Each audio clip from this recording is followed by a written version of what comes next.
Welcome back. Congressman Rep Nunes was among the first lawmakers to question the Russia collusion hoax as then chairman of the House Intel Committee, telling us right here on this program 3 years ago that the FBI engaged in a coup to take down a sitting president. This week, he joined me on Mornings with Maria over on Fox Business with some breaking news on the Steele dossier. Watch. Where we now see direct links between the Brookings Institute leadership and the creation, possibly, of the Steele dossier and the dissemination of the Steele dossier. I think they have real questions that need to be answered here about what on earth was the president of Brookings doing, texting back and forth to Steele. Why was he accepting the dossier? Joining me right now with an update is Congressman Rep Nunes. He is the ranking member of the House Intel Committee. Congressman, it is always a pleasure to see you. Thank you for being here. We have this breaking news this morning as the subsource of the dossier, Igor Danchenko, has been unmasked. Tell me about this subsource and his ties to Brookings. Well, thank you, Maria. Thanks for having me on. You may remember a couple months ago I was on your show and I talked about that we were really looking at 3 Russians. And as Senator Graham said at the beginning of the show, it ends up that we actually weren't looking for the third one was actually not a Russian at all. He actually sounds like he lives here in America. And, you know, the FBI led Congress to believe that, and the media led Congress to believe, and they led the American public to believe that somehow Steele had this really super secret source that nobody could know about. Well, it ends up that he used to work for the Brookings Institute. It looks like there were a lot of connections to the Brookings Institute, which for those of your viewers who don't know what this is like the prominent left-wing think tank here in our nation's capital.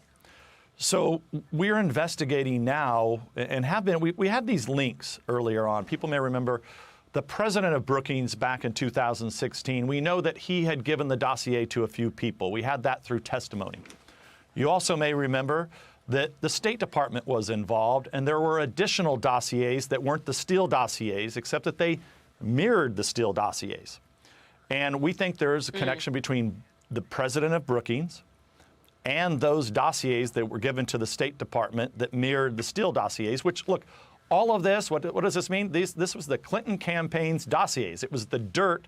It was a phony story that they sold not only to the American people, but they sold it and corrupted our FBI, where it appears like these dirty cops were more than willing to take this information and present it to the FISA court. So here's the final point on Brookings. So here's the final point. So we've now expanded our investigation, full-blown investigation into the Brookings Institute, and it really centers on 2 issues. One is the IRS. This is a tax-exempt organization. They're supposed to stay out of politics. They clearly have not done that. They've obstructed our investigation with propaganda for the last 4 years. It's well known that they've attacked our investigation for 4 years through this kind of phony legal group of fact checkers that they set up. So we need to look at there, see if they have been involved in politics. Secondly, secondly, they also take foreign money from foreign countries and foreign governments. And we need to know what foreign governments were involved in this, because were they acting on behalf of a foreign power? Everybody's questioned, for all this time when it was, the Trump campaign and Republicans were involved with Russians. Well, who was the Brookings Institute? Who are their foreign donors? And are they doing all of this not just to help the Democratic Party, but also any foreign government? Well, what this all tells me, including the subsource revealed, is that there was indeed collusion in this country, but it was collusion with Hillary Clinton and the Democrats. Is that a fair statement? Well, yeah, and it also just goes to show you that this was some sick fantasy that was made up by the Clinton campaign and their operatives.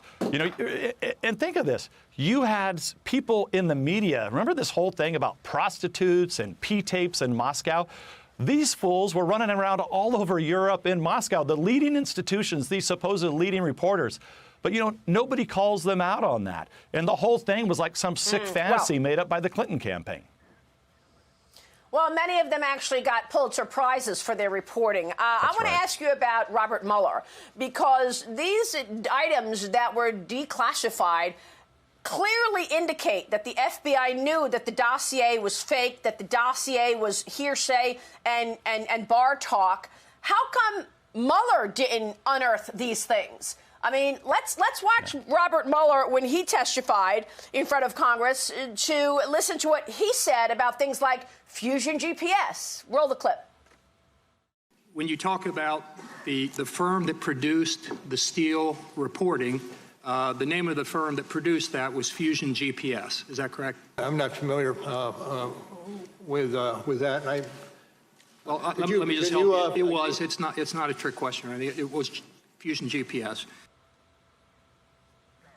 I'm not familiar with it. You have unearthed all of these things, Lindsey Graham declassifying the evidence that the FBI knew the dossier was garbage, and he had no recollection? I don't understand. Where was Mueller in all of this, Congressman?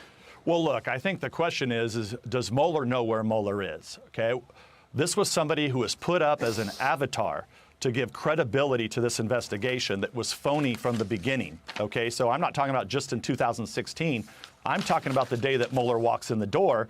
I'm not sure he knows what the hell's going on. And clearly, a couple of years later, when he testifies before Congress, to not know who Fusion GPS is was astounding. And you know, look, the Democratic Party, it's very odd for a party that seems to be, against white people and always talking about racism. They sure like to prop up these avatar old white dudes.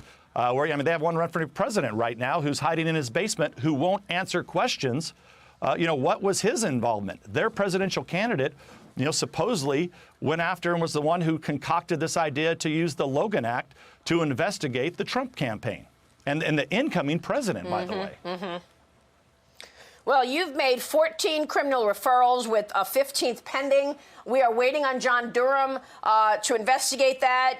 We're going to hear more from John Durham soon, I assume. Let me move on real quick about the technology CEOs testifying, not in front of your committee, but they're going to be testifying this week in the House in front of the Judiciary Committee. You have said conservative censorship is the most important issue ahead of the 2020 election. What do you want to hear from people like the head of Twitter, the head of Google, et cetera, when they testify this week? Well, look, Congress gave these guys special powers so that they could create companies so that people could go and use the internet. It was supposed to be an open public square. Think of it as a public square where everyone, as long as they're following the law, they can go out there and state their case and participate in that public square. What's happened here is that Facebook and Google and Twitter are partisan hacks for the Democratic Party and the left. And so what's happening is, think of that, go back to that public square example. They're deciding who gets to go into the public square. So the good thing will be is that we're actually going to have the Parler CEO who's going to testify. And you can follow me at Parler, at Devin Nunes at Parler. And he's been on your show, Maria. They have that town square, and they're letting all Americans go there and express their views. We got to jump. Congressman, it's good to see you. Thank you so much. Pleasure. Devin Nunes. We'll be right back.